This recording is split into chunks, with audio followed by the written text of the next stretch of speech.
किसान भाइयों, आज हम बात करेंगे एक बहुत ही महत्वपूर्ण और विशेष जानकारी के बारे में। अक्सर हमारे किसान भाई फसलों में इंसेक्टिसाइड यानी कीटनाशक का इस्तेमाल करते हैं, फंगिसाइड्स का इस्तेमाल करते हैं, रासायनिक उर्वरक खादों का, एनपीके का इनका इस्तेमाल करते हैं फसल में अच्छा उत्पादन लेने के लिए।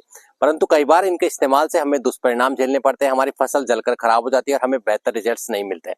तो किसान भाइयों के द्वारा ऐसी कौन सी 10 गलतियां की जाती है इन चीजों का इस्तेमाल करते समय, उसके बारे में हम विस्तार से बात करेंगे।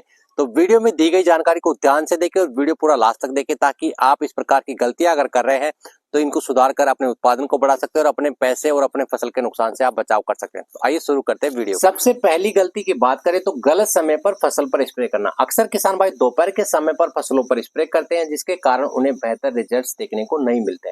फसल पर स्प्रे करने के लिए सुबह के समय आपकी फसल से जब पूरी ओस खत्म हो चुकी हो, या फिर शाम के समय पर सूरज ढलने से पहले अगर आप स्प्रे करते हैं तो आपको बेहतर रिजल्ट्स मिलेंगे। तो इन चीजों का आप अवश्य ध्यान रखें। दूसरी जो सबसे बड़ी गलती है, आजकल जो इंसेक्टिसाइड, फंगिसाइड और जो खाद जो एनपीके वगैरह होते हैं, उनको किसान भाई क्या करते हैं, एक ही चीज में मिक्स कर लेते हैं। सभी तीनों चारों चीजों को एक साथ मिक्स कर लेते हैं। तो इन सभी चीजों को मिक्स करने से इनमें आपस में रिएक्शन हो जाती है, जिससे हमें फसल पर दुष्परिणाम देखने को मिलता है। जैसे कि बात करें कॉपर ऑक्सीक्लोराइड के साथ में अगर आप किसी प्रकार का कीटनाशक मिक्स करते हैं, या फिर एनपीके के साथ में जिंक सल्फेट मिक्स करते हैं, तो ये काफी हानिकारक हो जाता है, हमारी फसलों पर काफी नुकसान होता है। तो सही चीजों की सही जानकारी लेकर ही आप इन चीजों को मिक्स करें। जिस भी दुकान से आप इन चीजों को खरीद रहे हैं, तो प्रमाणित दुकानदार से खरीदें और उससे पूरी जानकारी लेकर ही चीजों को आप मिक्स करके इस्तेमाल करें। तीसरे बिंदु की बात करें तो हम दवाओं को अच्छे से नहीं घोलते हैं। कीटनाशक दवाओं के नाम जो टेक्निकल होता है उसके आगे एक फॉर्मुलेशन लिखा होता है, जैसे कि आप फोटो में देख रहे हो, यहाँ लिखा है एफएस। इसी प्रकार से ईसी लिखा होता है, डब्ल्यूजी फॉर्मुलेशन लिखा रहता है। तो ईसी फॉर्मुलेशन वाली जो दवाइयां होती है पानी में जल्दी घुलती है। एससी फॉर्मुलेशन वाली जो दवाइयां होती है ये काफी समय बाद में पानी में घुलती है। और डब्ल्यूजी जो पाउडर फॉर्म वाली जो दवाइयां होती है ये भी काफी समय लेती है पानी में घुलने के लिए। तो फॉर्मुलेशन के हिसाब से सही जानकारी के साथ पानी में अच्छे से कीटनाशक या फंगिसाइड जो भी आप इस्तेमाल कर रहे हैं उसको अच्छे से घोल कर फिर उसका इस्तेमाल करें। चौथी जो सबसे बड़ी गलती है, बार बार अक्सर किसान भाई एक ही टेक्निकल का फसलों पर स्प्रे करते हैं, जैसे कि रोगोर का करते हैं या फिर मोनोफोस जो मोनोकिल के नाम से मिलता है। इनका जो नाम काफी चर्चित है, एक ही चीज का इस्तेमाल बार बार करते हैं तो उससे भी रिजल्ट्स अच्छे नहीं मिलते। तो आपको बदल बदल कर टेक्निकल्स का स्प्रे करना चाहिए। पांचवें बिंदु की बात करें तो पानी की मात्रा कम या ज्यादा लेना।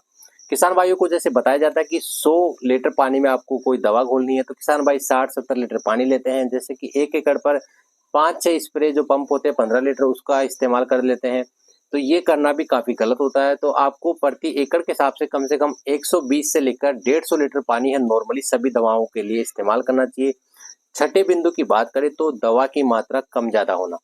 इस बिंदु को हमने अलग से इसलिए लिया है क्योंकि अक्सर किसान भाई क्या करते हैं कि जैसे बीमारी का असर कम है तो 1 एकड़ जो डोज है उसको अक्सर 2 या 3 एकड़ पर इस्तेमाल कर देते हैं, क्योंकि बीमारी का प्रकोप कम दिख रहा है या फिर बीमारी का प्रकोप ज्यादा फसल पर दिख रहा है। तो जिस डोज या मात्रा को 1 एकड़ पर इस्तेमाल करना है उसे आधे एकड़ पर ही इस्तेमाल कर देते हैं, जिसके कारण काफी दुष्परिणाम फसल पर आ जाते हैं। फसल की ग्रोथ रुक जाती है या फिर फसल बिल्कुल खराब हो जाती है। तो इस प्रकार की गलती आपको नहीं करनी है। जितनी डोज मात्रा आपको बताई जाती है उसी हिसाब से आपको स्प्रे करना चाहिए। सातवीं जो सबसे बड़ी गलती है, खेत में पर्याप्त नमी नहीं होना। अक्सर किसान भाई क्या करते हैं कि खेतों में नमी नहीं होती है तो उसके बाद भी फंगिसाइड, इंसेक्टिसाइड, रासायनिक खादों का इस्तेमाल कर देते हैं। तो खेत पर पर्याप्त नमी होनी चाहिए। तो इसके लिए आपको स्प्रे से पहले खेत में सिंचाई करें, 2-3 दिन बाद में अच्छी नमी हो उसके बाद में आपको इन चीजों का स्प्रे करना चाहिए। आठवीं बिंदु की बात करें तो घोल को ज्यादा देर तक ना रखें। आजकल जो किसान भाई क्या करते हैं, ट्रैक्टर की मदद से फसलों पर स्प्रे करते हैं। तो ट्रैक्टर में एक बड़ा ढोल इस्तेमाल करते हैं, 500 लीटर का जो ढोल होता है। तो उसमें NPK, zinc, boron, fungicide, insecticide सभी को मिक्स कर कर हम स्प्रे कर देते हैं। तो ये करना बिल्कुल ही गलत होता है। इससे हमारा घोल फट जाता है और हमें दुष्परिणाम फसल पर देखने को मिलता है। तो सही चीजों को मिक्स करें और जो चीज आप मिला रहे हैं तो उसको एक छोटे बर्तन में अच्छे से मिला के फिर उस ढोल के पानी के अंदर उसको मिक्स करें। नवी जो सबसे बड़ी गलती है, स्टिकर का इस्तेमाल, यानी कि सिलिकॉन चिपकों का इस्तेमाल नहीं करते हैं।